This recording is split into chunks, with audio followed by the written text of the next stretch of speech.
اللہ نے آدم کو بنایا اور حوا کو ساتھ بیوی بنایا، اولاد بعد میں دی۔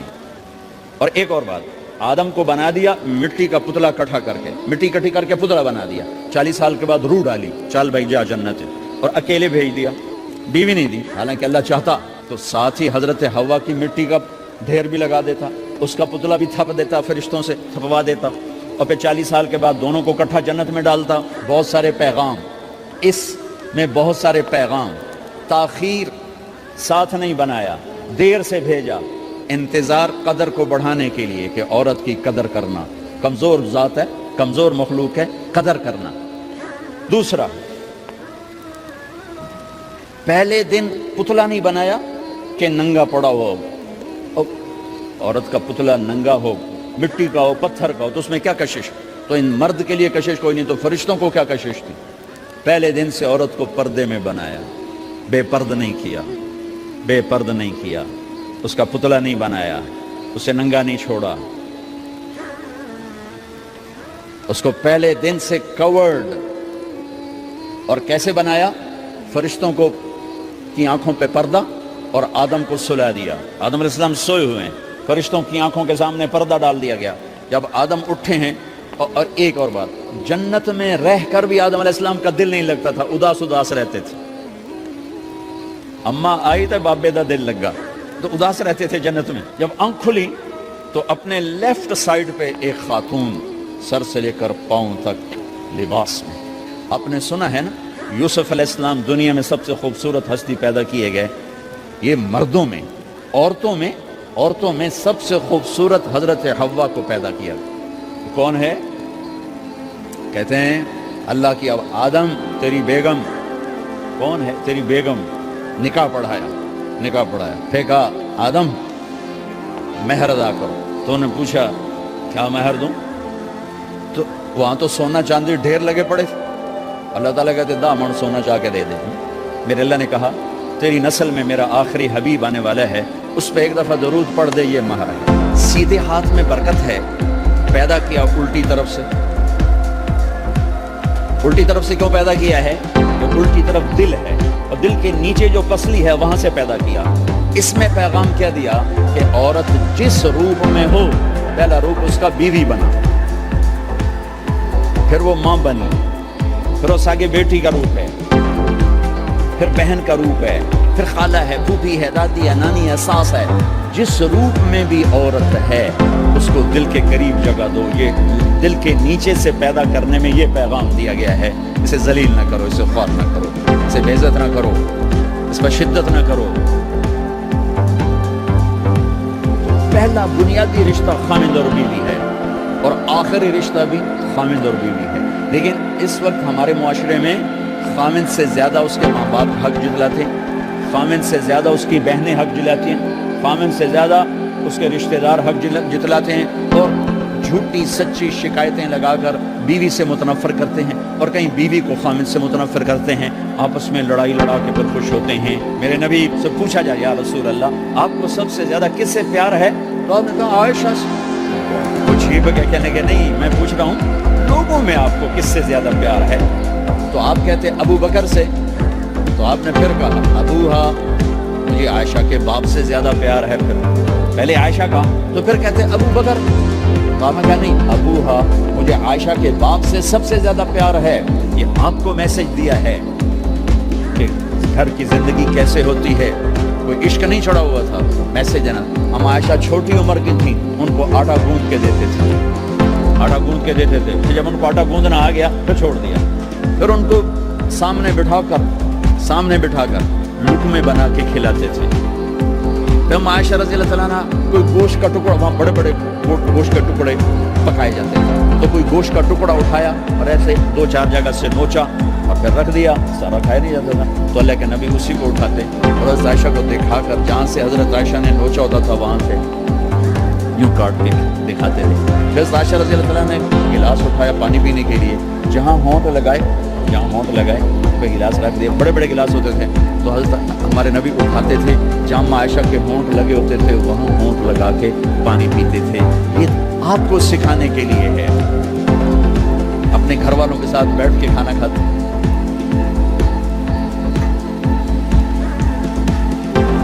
نبی کی معاشرت ہے کہ میرے نبی کی زندگی، گھر میں جھاڑو دیتے، اپنے کپڑے خود دھوتے، کچھ چیزیں بکھری پڑی ہوتی تو بیوی کو نہیں ڈانٹتے، خود اٹھ کے سیٹ کر کے رکھ دیتے، گھر والوں کے ساتھ مل کر برتن دھوتے، صفائی کرتے، گھر والوں کے ساتھ مل کر۔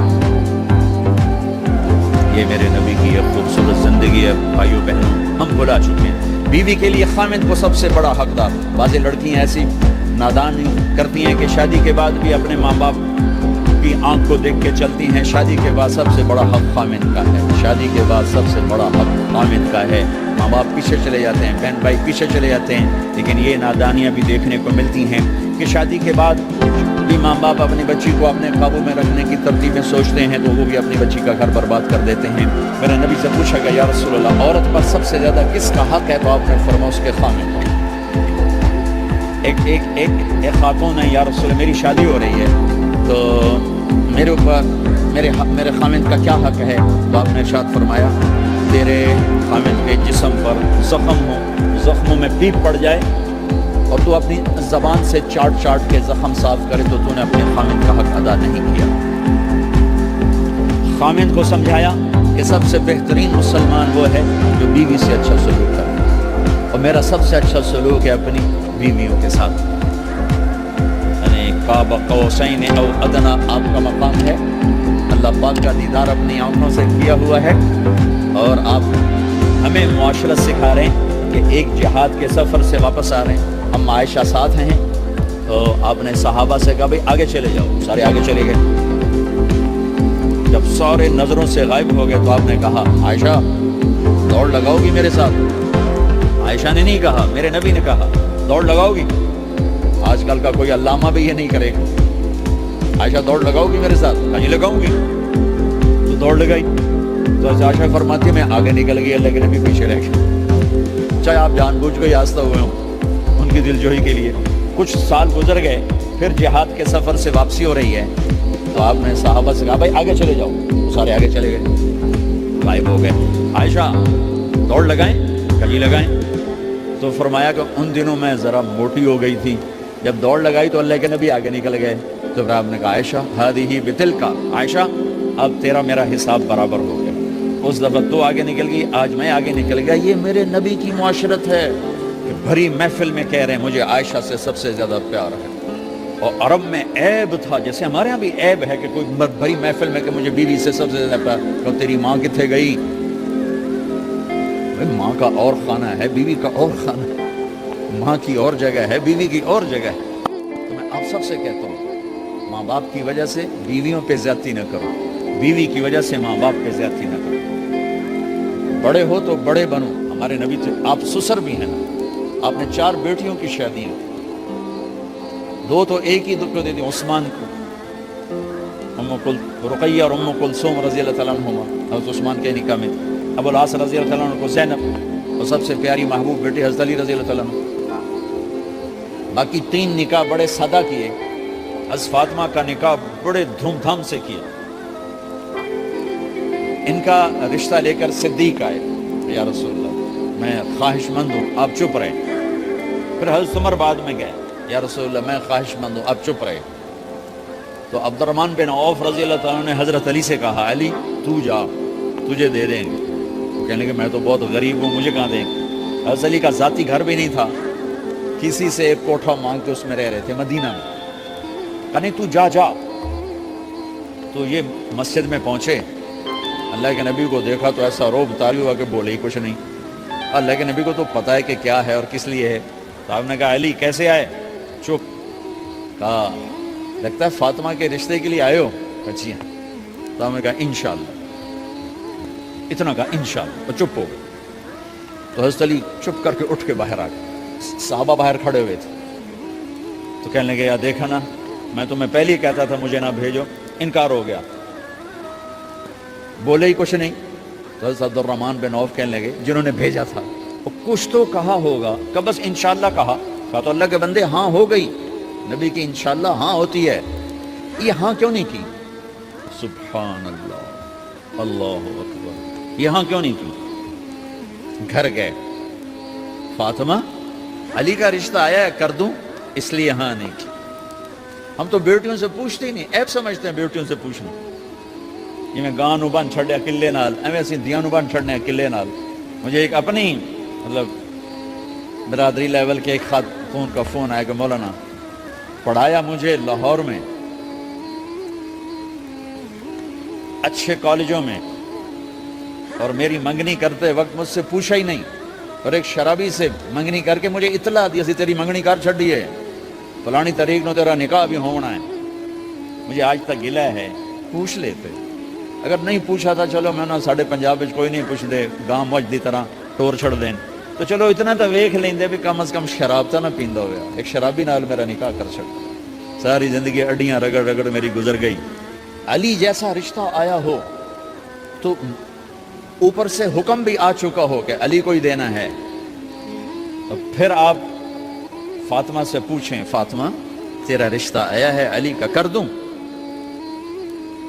حضرت فاطمہ نے ہاں کی تو پھر مسجد تشریف لائے. یہ آپ کو معاشرت سکھائی جا رہی. انسان زندگی کیسے گزارنی ہے، مرد عورت ہے زندگی کیسے گزارنی ہے. پہلا رشتہ جو قائم ہوا دنیا میں وہ ہے خامد اور بیوی. حضرت آدم اور حوا کا نکاح ہوا. اللہ تعالیٰ نے عورت کو کمزور بنایا تو پہلے دن سے اس کو عزت اور احترام دیا تاکہ ساری زندگی اس کمزوری سے ناجائز فائدہ نہ اٹھایا جائے بلکہ اس کو عزت دی جائے. کہ آدم علیہ السلام کے لیے مٹی اکٹھی کی، پانی ڈالا، گوندھا اور ایک اسٹیچو بنایا اور ڈال دیا. جب وہ خشک ہوا اس میں روح ڈالی، اور پھر وہ ننگے بدن تھے، پھر ان کو جنت کے کپڑے پہنائے اور جنت میں ڈال دیا. اس کائنات کا حسن بھی عورت سے ہے اور جنت کا حسن بھی عورت سے ہے. حضرت آدم علیہ السلام جنت میں، لیکن بابے جی دا دل ہی نہیں لگتا، کلے کلے ہی ٹرے پھر دیں. اب اللہ نے عورت کو بنانے کا ارادہ کیا تو اللہ ایک ڈھیر مٹی کا اکٹھا کر کے عورت کے لیے بھی بنا دیتا اور اس کا اسٹیچو بنا دیتا اور اس کو خشک ہونے دیتا، پھر اس میں روح ڈالتا، پھر اس کو کپڑے پہناتا. آپ حیران ہوں گے سبحان اللہ، اللہ نے ایسا نہیں کیا. آدم علیہ السلام سوئے، آنکھ کھلی تو دیکھا ایک خوبصورت حسین عورت. یہ بات اکثر لوگوں کو معلوم ہوگی کہ یوسف علیہ السلام دنیا کے حسین ترین انسان تھے، اور یہ بات شاید کسی کو معلوم نہیں ہوگی کہ دنیا کی سب سے حسین خوبصورت عورت حضرت حوا ہے. حوا جن پر بڑھاپا آیا ہی نہیں، 1000 سال کے قریب زندگی گزاری، بڑھاپا نہیں آیا. حضرت آدم اور حوا قریب عمر تھی. حضرت آدم کی عمر تو کتابوں میں مل جاتی ہے 1000 برس، لیکن حضرت حوا کی عمر کتنی تھی یہ کہیں پڑھنے کو ملا نہیں. اس لیے میں اندازہ کرتا ہوں کہ قریب ہوگی. بڑھاپا نہیں آیا، بیماری نہیں آئی. اور حضرت حوا کو مینسز بھی نہیں آتے تھے. یہ عجیب بات آپ کو بتاؤں، اللہ نے اتنا جنت کا ان کے اندر نمونہ رکھا. تو جب حضرت آدم کی آنکھ کھولی تو دیکھا ایک حسن کا پیکر. انہوں نے تو جنت ہی بھول گئی. کہنے لگے یا اللہ ہن دل تھریا جا کے، یا اللہ کون ہے؟ کہ تیری بیگم. کہ واہ جی واہ، موجاں ہی موجاں. تو اللہ تعالیٰ نے نکاح پڑھایا. سبحان اللہ. اپنے نبی کی شان دوبارہ سنو. تو اللہ نے کہا آدم اپنی بیگم کا مہر ادا کرو. تو وہ پوچھنے لگے کیا مہر ہے؟ دیکھو ایک بات سنو، مہر کسی کی بیٹی کی قیمت نہیں ہوتی. $1 ہو یا $1 ٹریلین ہو، بیٹی کی کوئی قیمت نہیں ہوتی. یہ ایک نشان ہے کہ اس بچی پر اب یہ جو خامد ہے وہ موت تک خرچہ اس کے ذمہ ہے، بیوی کے ذمہ خرچہ نہیں ہے. خامد کما کے لائے گا اور اپنی بیگم کو کھلائے گا، اور بیوی گھر کی ذمہ داری نبھائے گی. تو خیر وہ الگ بات چلی جائے گی. اللہ تعالیٰ نے کہا کہ مہر ادا کرو. کہا جی کیا مہر ہے؟ تو میرے اللہ نے کہا تیری نسل میں میرا آخری نبی آئے گا، اس پہ ایک دفعہ درود پڑھ دے، یہ مہر ہے. اچھا، شروع دن سے ہے کہ میں نے قبول کیا. قبول کیا کا مطلب ہے کہ میں اس لڑکی کو قبول کر رہا ہوں، اس کی کمیوں کے ساتھ بھی خوبیوں کے ساتھ بھی۔ اور جب لڑکی کہتی ہے سائن کرنا قبول کیا ہے، یا زبان سے کہے قبول کیا ہے، تو یہ اس بات کی گارنٹی ہے کہ میں نے اپنے اس لڑکے کو خامد ہونے کے طور پہ قبول کیا، اس کی کمیوں کے ساتھ بھی، اس کی خوبیوں کے ساتھ بھی۔ اور جو ہی شادی ہو کر ڈولی سسرال کے گھر جاتی ہے تو ٹیسٹ شروع ہو جاتا ہے، کی کر دیے، باندھی کے میں، اٹھیندی کے میں، بول دی کے میں۔ اور اس میں بہت زیادہ نیگیٹو کردار ہے سسرال کا، کئی لڑکیوں کا، چونکہ ہم نے اپنے نبی کی زندگی نہیں قبول کیا۔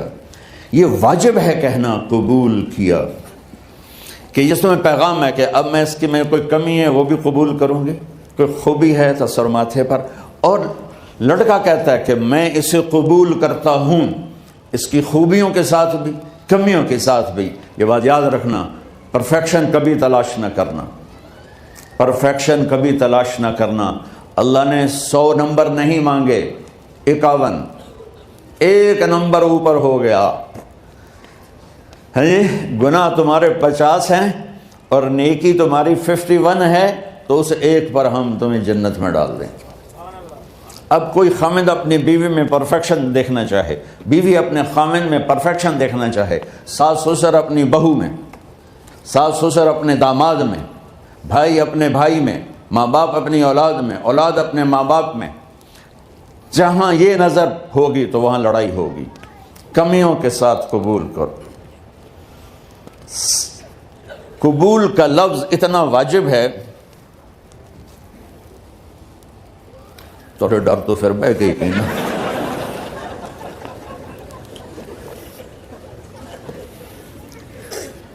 قبول کا لفظ اتنا ضروری ہے کہ اس کے بغیر نکاح ہی نہیں ہوتا۔ میں یہ کئی جگہ لطیفہ سنا چکا ہوں، اور واقعی قصہ بھی ہے، ایسے لطیفہ نہیں ہے۔ میرے دوست ہیں، ذمہ دار ہیں اچھے، تو ان کے گاؤں کا ایک بچہ چھوٹی عمر میں بسوں پہ جا کے نا وہ جاب پہ لگ گیا۔ تو اس کا کام ہوتا ہے بس کو صاف کرنا، ڈرائیور کو چائے پلانا، اور جہاں کہیں رش ہو تو اس کو ڈائریکشن دینا، استاد جی کٹ لو، استاد جی آن دیو، استاد جی جان دیو۔ تو یہ اس کا محاورہ بن جاتا ہے۔ اب اس کا نکاح ہوا تو مولانا صاحب نے کہا بھائی عبد الرحمن، میں فرضی نام لے رہا ہوں، نام مجھے اس کا یاد نہیں، عبد الرحمن زینب بنت اسلم نو تیرے نکاح دیتا 500 مہر تو قبول کیتا؟ تھوڑی دیر سوچ کے کہندا جی آن دیو۔ اس نے ساری زندگی آن دیو ہی سیکھا تھا، تو اس کے بھائی نے اس کو نہیں ماری، تو کہنے لگا جی جان دیو۔ مولانا صاحب نے کہا آن دیو جان دیو نال کم نہیں بننا، تو آگے میں قبول کیتا۔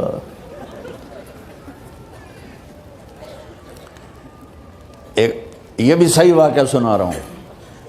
ایک نوجوان نے بیوی کو 3 طلاق دے دی کٹھی، اب ہو گیا پریشان، مولانا صاحب کے پاس گیا، کوئی میرے جیسا ہوگا۔ مولانا صاحب 3 طلاق دے بیٹھا، کوئی مسئلہ کا حرام، کہا جی کوئی رستہ حرام، کوئی گنجائش حرام۔ اس نے جیب سے موٹا سا لفافہ نکالا اور مولانا کے جا نماز کے نیچے ڈال دیا کہ مولانا صاحب کوئی گنجائش، کہ ہن تو سوچنا ہی پوے کی آکھیا یہ تو اپنی بیگم نو؟ اس آکھیا جی میں آکھیا ہی 3 طلاق، اس آکھیا مبارک ہوئے طلاق نہیں ہوئی۔ میں آکھیا جی او کیویں؟ آکھے او جڑا یہ طلاق ہے عربی دا لفظ، اس سے چاکھنا پمدا ہے طلاق۔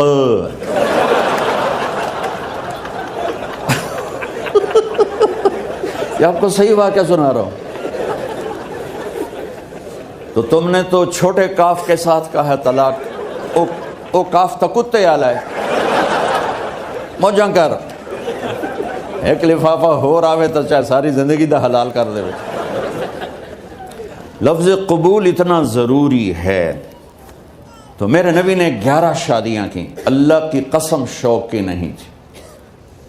ما تزوجت وما زوجت الا بوحی من السماء نزل به جبریل، کہ لوگوں سن لو میری بات غور سے، مجھے عورت کی کوئی رغبت نہیں ہے، میں نے جہاں شادی کی، جہاں بیٹی کی شادی کی، پہلے اللہ نے آسمان سے جبریل بھیج کے حکم دیا، پھر میں نے قدم اٹھایا۔ تو پہلا رشتہ خاوند اور بیوی ہے جو اس کائنات میں جڑتا ہے۔ یہ دنیا کا سارے رشتوں میں نمبر 1 رشتہ ہے، سب سے خوبصورت رشتہ ہے، سب سے اہم رشتہ ہے، سب سے بڑا رشتہ ہے۔ والدین کے لیے چند آیات ہیں، اولاد کے لیے چند آیات ہیں، بہن بھائیوں کے لیے چند آیات ہیں، خاوند اور بیوی کے لیے سینکڑوں آیات ہیں، سینکڑوں۔ تو اگر آپ اپنے گھروں میں کامیابی دیکھنا چاہتے ہو، اپنے گھر کو ہاؤس کی بجائے ہوم دیکھنا چاہتے ہو، خوشی کا اگر آپ اسے گہوارہ بنانا چاہتے ہو، اللہ کی قسم ڈگریوں سے نہیں ہوگا، محبت سے ہوگا۔ میرے نبی سے پوچھا گیا، یا رسول اللہ اسلام کا سب سے مضبوط عمل، نہیں، میرے نبی نے سوال کیا، بولو بھائی اسلام کا سب سے مضبوط عمل کیا ہے؟ صحابہ نے کہا نماز۔ نہیں، سبحان اللہ، ابھی میں نماز کی کتنی اہمیت بتا چکا ہوں۔ انہوں نے عرض کیا جہاد، آپ نے فرمایا نہیں۔ تو صحابہ نے عرض کیا روزہ، آپ نے فرمایا نہیں۔ اللہ اکبر۔ کہ یا رسول اللہ حج، آپ نے فرمایا نہیں۔ تو سارے صحابہ حیران ہو گئے، یا رسول اللہ نماز، جہاد، روزہ، حج، تو پھر کیا ہے؟ اب سننا سارے بہن بھائی، مستورات، بچے بچیاں، آپ نے فرمایا اسلام کا سب سے مضبوط اور بڑا عمل ہے آپس میں اللہ کے لیے محبت کرنا۔ اگر آپ اپنے گھروں میں حسن دیکھنا چاہتے ہو تو ایک دوسرے سے محبت کرو، اظہار محبت کرو، اور محبت کے پیدا ہونے کے لیے بہت ساری چیزیں ہیں، لپیٹ کے 2 میں کر لیتا ہوں، 2 میں۔ بیوی کی خوبی دیکھو، کمی نہ دیکھو، خاوند کی خوبی دیکھو، کمی نہ دیکھو، پہلی بات۔ دوسری بات، اس زبان سے زہر نہ اگلو محبت کے پھول، اس زبان سے کڑوے جملے نہ ہوں، طنز نہ ہو، ٹونٹنگ نہ ہو، بےعزت نہ کرو، انسلٹ نہ کرو، تو آپ کے دل جڑ جائیں گے۔ یاد رکھو شکلوں سے زندگی آباد نہیں ہوتی، زندگی اخلاق سے آباد ہوتی۔ تو اپنے گھر سے ٹونٹنگ نکال دو۔ نہ کہا کا مطلب ہے بارش کا زمین میں جذب ہو کر یکجان ہو جانا۔ 2 زندگیوں کا محبت میں جذب ہو کر یکجان ہو جانے کو نکاح کہتے ہیں۔ نہ کہا آنکھوں میں نیند کا اتر کے سلا دینا۔ نہ کہا خاوند اور بیوی کا ایسی محبت دینا کہ چین کی نیند آ جائے۔ نہ کہا اعتماد کرنا، بھروسہ کرنا، خاوند بیوی پہ بھروسہ کرے، بیوی خاوند پہ بھروسہ کرے۔ اے نوے لوگ کے فون چیک ہو رہے ہوئے، کال کتنے کی تھی، کال کتنے کی تھی۔ عزت دو، اعتماد کرو۔ چوتھا مطلب درخت کا چھاؤں بنا دینا۔ نہ کہا میاں اور بیوی، خاوند اور بیوی کا محبت کی ایسی چھاؤں بنانا کہ اس کے نیچے اولاد کا پودا خوبصورتی سے پیدا ہو سکے۔ نہ کہا، صرف لفظ نکاح کے مطلب بتا رہا ہوں۔ نہ کہا مریض کو، کدھر ڈاکٹر بیٹھے ہیں، میرے سامنے بیٹھے ہیں، مریض کو دوا ایسی دینا کہ وہ شفا یاب ہو جائے، آپس کے ایسے تعلق بنانا کہ زندگی کو شفا مل جائے۔ میرے بھائی بہنوں، میں آپ کو اپنے نبی کی زندگی بتا رہا ہوں۔ میرے نبی نے 11 شادیاں کی، اللہ ذوالجلال کی قسم، صرف ہمیں زندگی سکھانے کے لیے کہ گھر کی زندگی کیسے ہوتی ہے اور اولاد کو کیسے پالا جاتا ہے۔ اب لوگ کیا مجبوریاں ہیں کہ عورت بھی جاب کرتی ہے، مرد بھی جاب کرتا ہے۔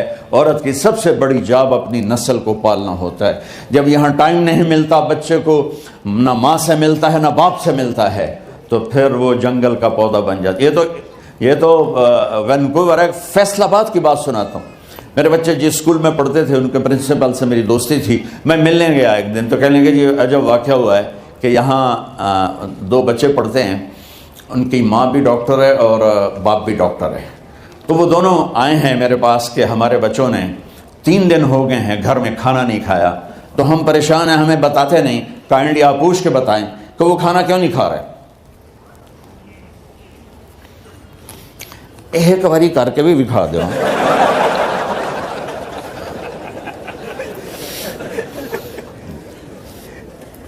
ہمارا دین اتنا خشک نہیں، ہمارے مولوی صاحبان نے زیادہ خشک بنا دیا۔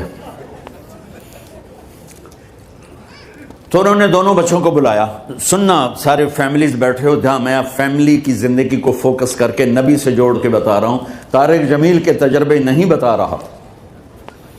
دونوں بچوں کو بلایا, بیٹا آپ کھانا کیوں نہیں کھا رہے؟ کہا جی ہم اپنے ممی اور بابا کے سامنے نہیں بتائیں گے.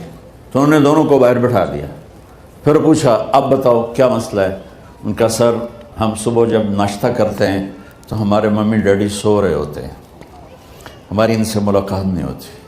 جب ہم اسکول سے واپس آتے ہیں تو ممی ڈیڈی اپنے میڈیکل کالج میں ہوتے ہیں, ہاسپٹل میں ہوتے ہیں, تو ہمیں ان کو دیکھنے کا موقع نہیں ملتا. شام کو جب ہم کھانا کھاتے ہیں تو یہ دونوں اپنے پرائیویٹ کلینک میں ہوتے ہیں, تو ہم ان کو دیکھ نہیں پاتے. پورا ہفتہ گزر جاتا ہے, ہمیں ماں باپ کی شکل نظر نہیں آتی.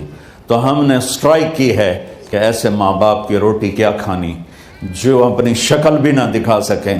تو اس لیے ہم نے کہا ہم نے بائیکاٹ کیا ہے, گھر میں نہیں کھانا ہے. تو ایسی لائف مت بناؤ. یہاں ایک بہت بڑا چکر شیطان دیتا ہے, بڑی گاڑی لے لو, $100 کی قسط تو ہے, اور بڑا گھر لے لو, $200 یا $100 کی قسط تو ہے. پھر میاں بھی کام کرے, بیوی بھی کام کرے, جو کہ بڑا گھر باقی رہے, تو خوشیاں تو مٹ گئیں. جو ڈبل جاب کرے گا, پھر ڈبل جاب کرتے ہیں. ڈبل جاب کرنے والا بیچارہ تھکا ہوا ذہن لے کے آتا ہے, وہ کیسے ٹائم دے گا اپنے بچوں کو خوشی کے ساتھ؟ جو ماں جاب کر کے آئے گی پھر کھانا پکائے گی, وہ جب اتنی تھک جائے گی تو اپنے بچوں کو کھلا ٹائم کیسے دے سکے گی؟ پوری کائنات کی ذمہ داری تھی میرے نبی کے سر پر, اور آپ اس کے باوجود روزانہ حسن حسین کے لیے وقت نکالتے تھے. اور انہوں کو آ کر کوئی لیکچر نہیں. دیکھو ماں باپ سے ایک بات کرتا ہوں, لیکچر تھوڑا دو, محبت زیادہ کرو. یہ نہ کرو, یہ کیوں کیا, یہ کرو, یہ کرو, یہ چھوڑ کر صرف سینے سے لگاؤ, صرف محبت دو.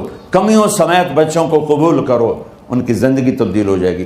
اتنے بڑے نبی, اتنی بڑی ذمہ داری, اور اتنا درد سینے میں کہ آپ کے سینے سے ایسے ابلنے کی آواز آتی تھی جیسے ہانڈی ابلتی ہے. اس کے باوجود آپ روزانہ کہتے ہیں این اللقا, میرے شرارتی بچے کدھر ہیں؟ تو وہ بھاگے بھاگے آتے. دیکھو میں فزیکل کر کے بتاؤں گا تاکہ آپ کو پتہ چلے زندگی کیسے گزاری. کہ میرے شرارتی بچے کدھر ہیں؟ 7 بر اعظم کی ذمہ داری ہے. وہ تھوڑی چھوٹیاں جابن, تو تسی کہتے ہو بزی بڑے ہیں, بزی بڑے ہیں. میرے نبی پہ 7 بر اعظم کے انسانوں کی ذمہ داری ہے, اور آخری آنے والے انسان تک کی ذمہ داری ہے. اس سے بڑی جاب کس کی ہوگی کائنات میں؟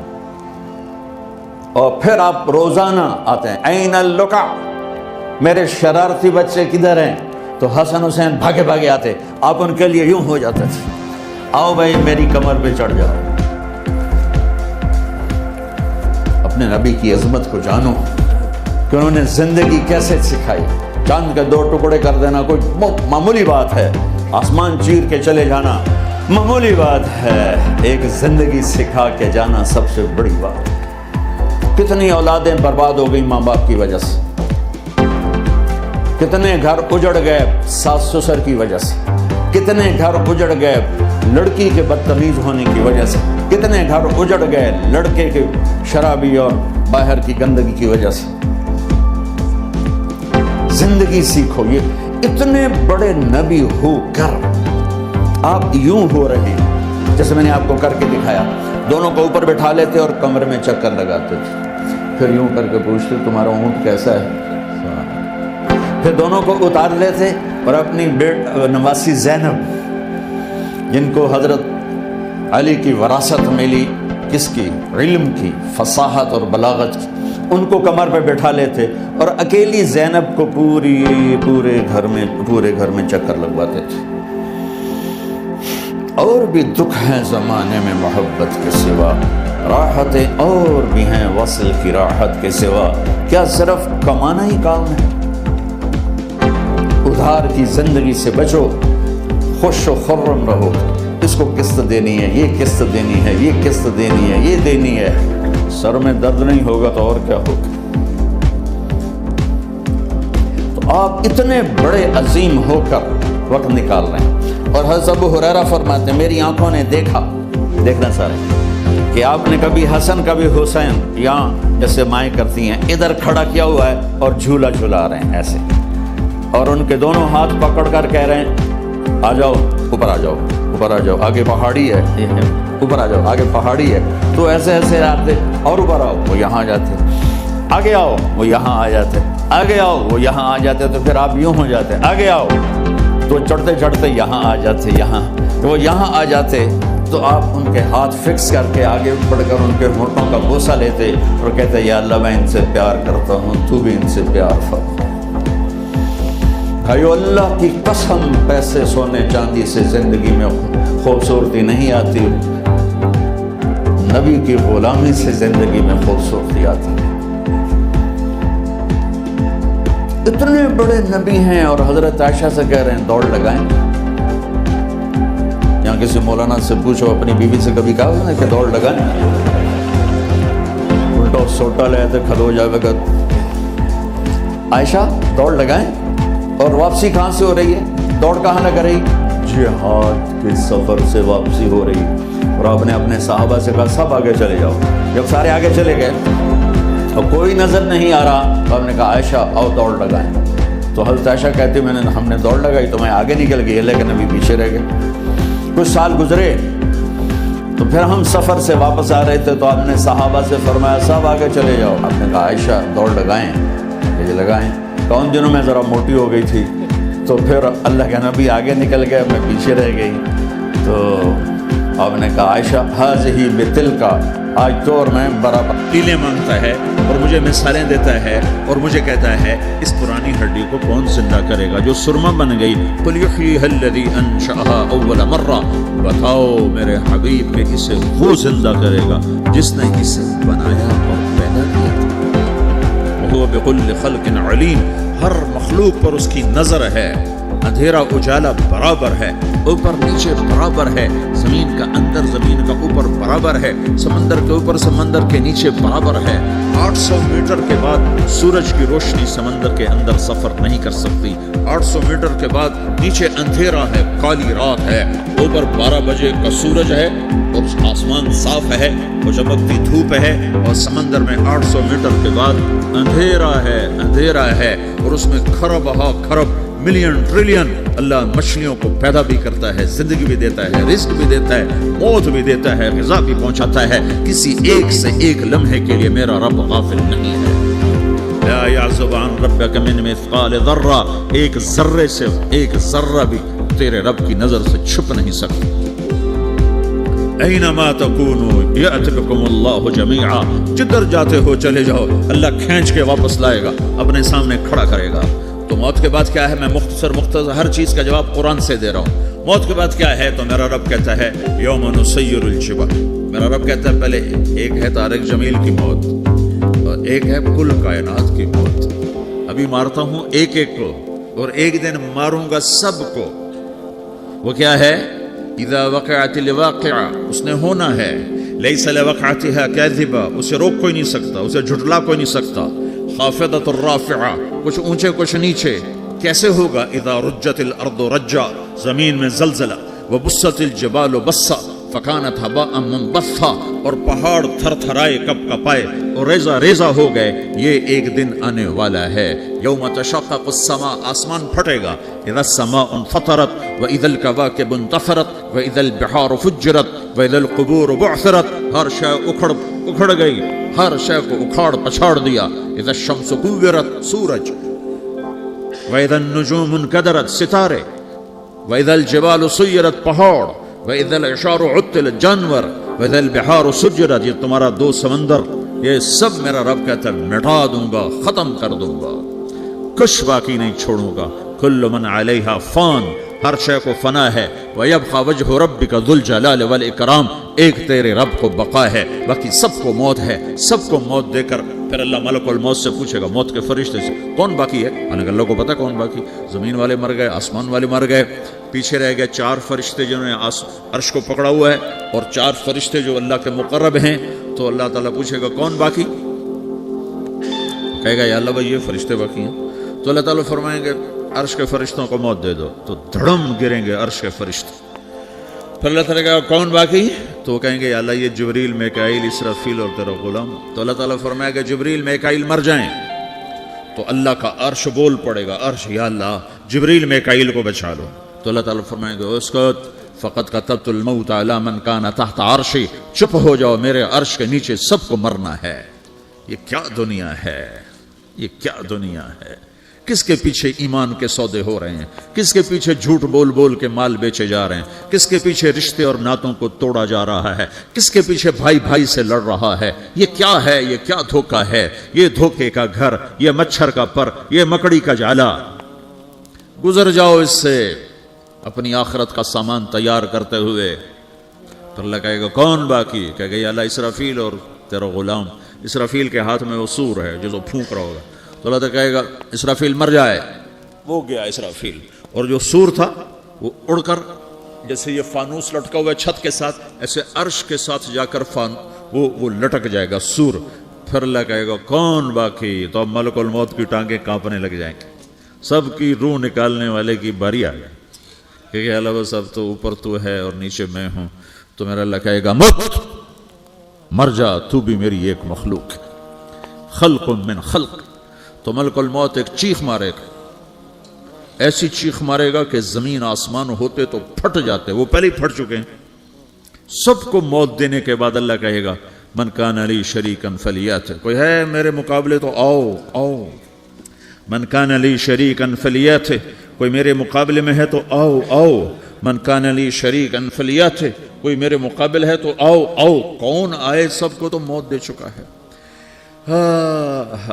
پھر اللہ زمین آسمان کو جھٹکا دے گا, کہے گا انا الملک, میں بادشاہ ہوں. پھر دوسرا جھٹکا دے گا, پھر کہے گا انا القدوس السلام المومن, میں ہوں قدوس سلام مومن. پھر تیسرا جھٹکا دے گا, پھر کہے گا انا المہیمن العزیز الجبار المتکبر.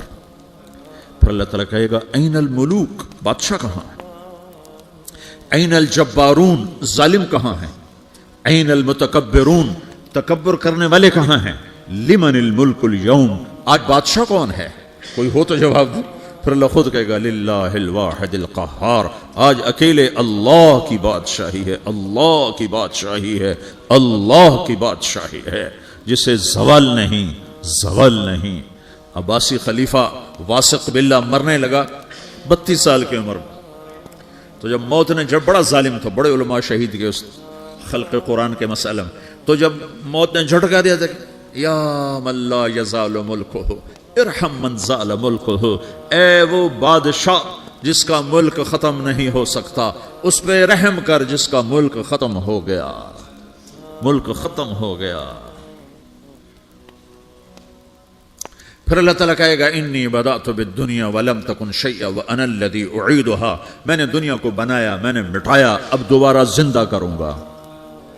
اب اگلا مرحلہ آ گیا, وہ کیسے ہوگا, وہ بھی اللہ نے قرآن میں بتایا. وہ کیسے ہوگا,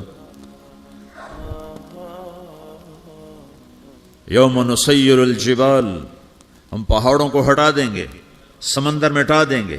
وتری الارض بارزا, زمین ننگی ہوگی, کھلی, نہ پہاڑ, نہ صحرا, نہ دریا, نہ سمندر, نہ جھیل, نہ ساؤتھ پول, نہ نارتھ پول جہاں برف جمی ہوئے. قاعا صفصفا وحشرناہم, اور پھر میں تمہیں جمع کروں گا. فلم نغادر منہم احدا, ایک بھی پیچھے نہیں چھوڑوں گا. کس لیے, لقد احصاہم, میں نے گھیرے میں لیا ہوگا. وعدہم عدا, ایک ایک کو گن گن کے اٹھاؤں گا. وکل آتی ہے یوم القیامت فردا, اور آج تم سب اکیلے اکیلے میری بارگاہ میں پیش کیے جاؤ گے. وَلَقَدْ جِئْتُمُونَا فُرَادًا كَمَا خَلَقْنَاكُمْ أَوَّلَ مَرَّةٍ, میں نے تمہیں جیسے ماں کے پیٹ سے تنہا نکالا تھا, آج تمہیں تنہا نکالوں گا. عُرَاةً حُفَاةً غُرْلًا, یہ حدیث کے الفاظ ہیں. ننگے بدن, ننگے سر, ننگے پاؤں اللہ تعالیٰ اٹھائے گا قبروں سے. ہو خبر پھٹے گی, قبر پھٹے گی تو پھر کیا ہوگا, پھر کیا ہوگا, تو جنہوں نے اللہ کو ناراض کیا ہوگا وہ قبر سے نکلتے ہی کہیں گے یہ تو وہ دن آ گیا جس سے ہمیں لوگ ڈراتے تھے, تیاری کر لو تیاری کر لو. تو کہیں گے یا ویلنا من بعثنا من مرقدنا, قرآن سورہ یاسین. کہیں گے ہائے ہمیں کس نے اٹھا دیا, ارے ہمیں موت ہی دے دو, یہ کس نے اٹھا دیا؟ تو جنہوں نے اچھی زندگی گزاری ہوگی وہ قبروں سے، وہ بھی قبروں سے نکلیں گے تو وہ ان کو جواب دیں گے ھذا ما وعد الرحمن وصدق المرسلون، یہی تو وہ دن ہے جس کا اللہ نے وعدہ کیا تھا اور نبیوں نے سچی خبر سنائی تھی، اسی کے لیے تو ہم تیاری کرتے رہے، تم غافل رہے۔ پھر میرا رب جمع کرے گا سورے، کیسے جمع کرے گا؟ یومئذ تعرضون لا تخفى منکم خافیہ، آج تم سب اللہ کے بارگاہ میں پیش ہوگے، کوئی چھپ نہ سکے گا، سب کھڑے ہوئے ہیں۔ اور پھر کیا ہوگا؟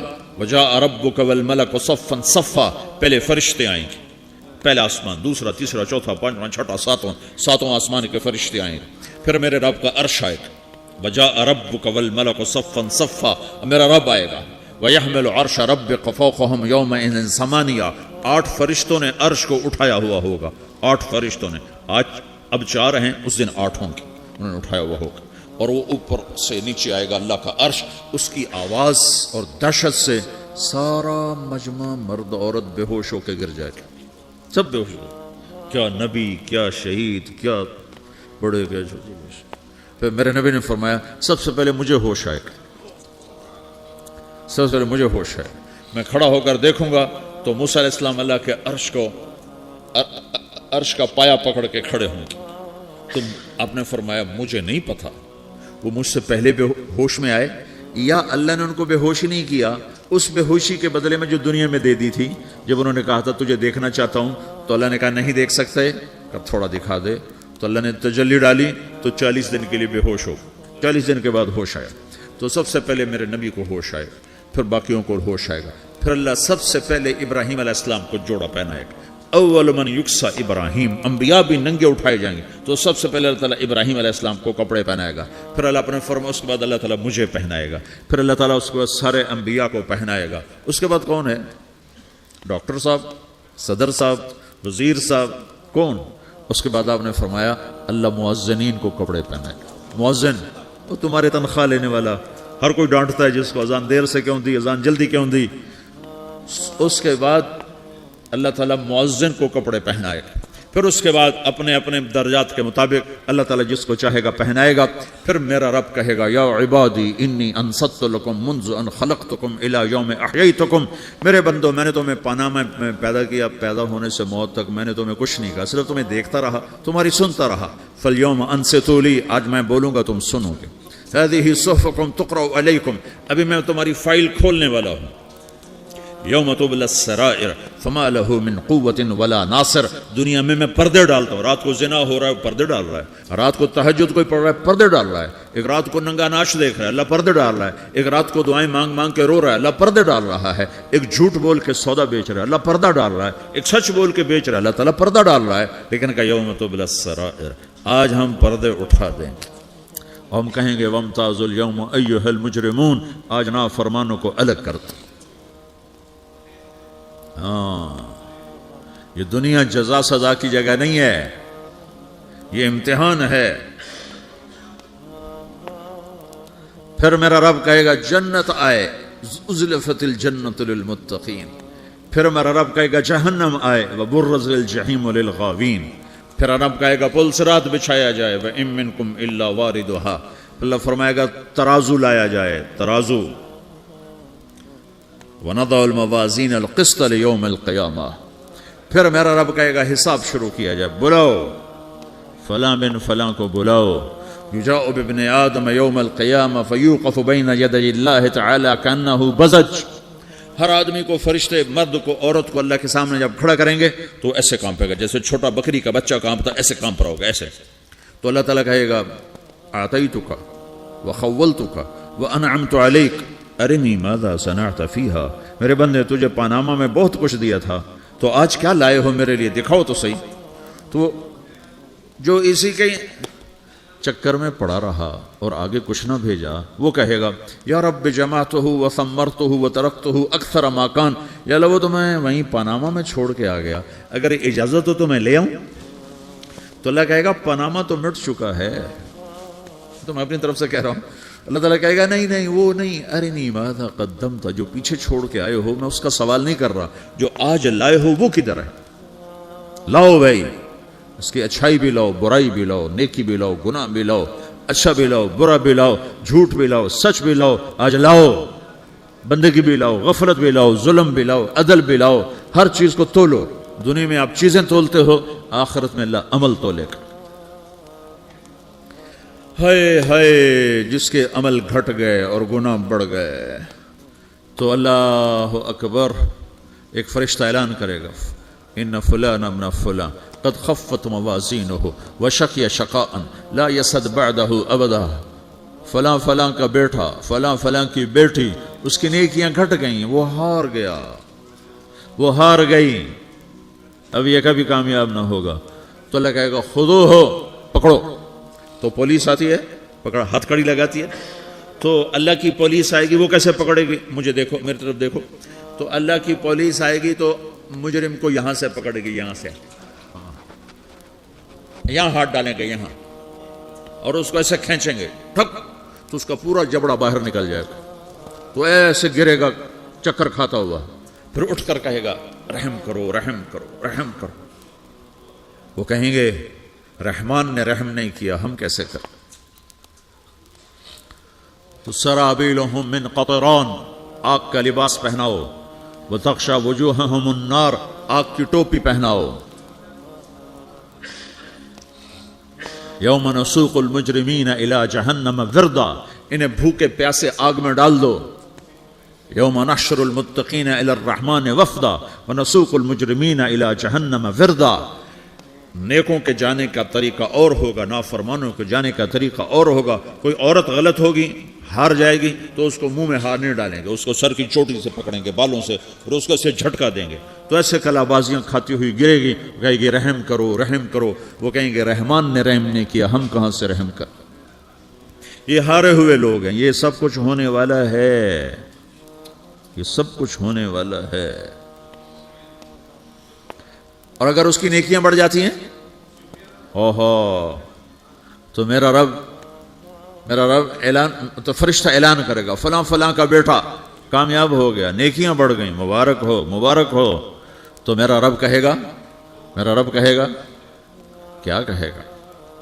قرآن سے ہی سنو، فَأَمَّا مَنْ أُوتِيَ كِتَابَهُ بِيَمِينِهِ، جس کے سیدھے ہاتھ میں پیپر آ گیا، یہ کامیابی کی نشانی، نیکیاں بڑھ گئیں، تو ایک نعرہ لگائے گا۔ آدمی جب خوش ہوتا ہے تو نعرے مارتا ہے نا، جب زیادہ خوشی چڑھتی ہے تو نعرے لگاتا ہے۔ تو چھوٹے بچے بھی خوش ہوتے ہیں تو چیخنا شروع کر دو، ہو ہا کرتے ہیں۔ تو جب وہ دیکھے گا کہ میرے لیے جنت ہو گئی، تو ایک نعرہ لگے گا، ہو، تو وہ کہیں گے تمہیں کیا ہوا، کیا ہوا؟ تو اس کے نعرے کو قرآن نے لفظ بنا دیا، اس کے نعرے کو قرآن نے لفظ بنایا۔ فَأَمَّا مَنْ أُوتِيَ كِتَابَهُ بِيَمِينِهِ، جس کے سیدھے ہاتھ میں پیپر آیا، فَيَقُولُ هَاؤْمُ اقْرَءُوا كِتَابِيَهْ، وہ ایک نعرہ، یہ جو ہا ام ہے، یہ لفظ نہیں، یہ نعرہ ہے، ہو، تو وہ کہیں گے کیا ہوا؟ کہے گا اقرؤوا کتابیہ، میرا پیپر دیکھو، میں پاس ہو چکا ہوں، میں پاس ہو چکا ہوں، میں پاس ہو چکا ہوں، میرا پیپر دیکھو۔